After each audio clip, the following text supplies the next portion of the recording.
Almusal tayo guys ng suman. So guys, kanina bumili kami dun sa palengke ng yellow pin. So yellow pin muna ang ulam namin ngayon kasi namiss na namin mag-isda.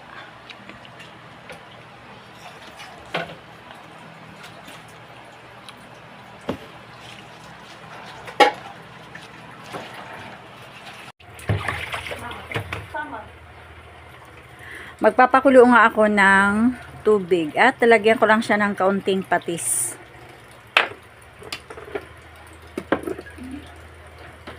Lalagyan natin siya ng tanglad,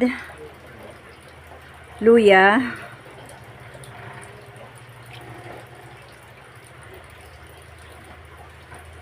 sibuyas, at ilagay na rin natin to guys na sili para sabay-sabay silang maluto. At ito ding kamatis. So tatakpan muna natin siya guys. Antayin natin siyang kumulo.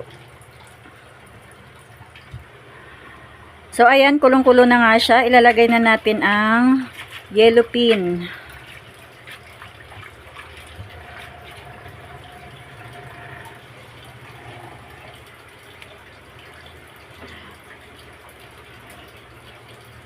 So nakalimutan ko nga durugin yung kamatis. Mamaya durugin natin yan. Ayan, dudurugin na nga natin siya para naman magkulay yung yung sabaw.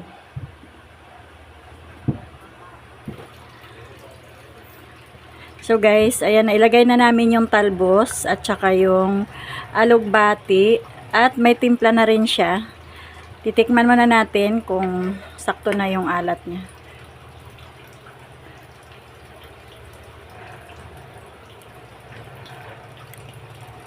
Medyo kulang pa at may medyo maanghang din.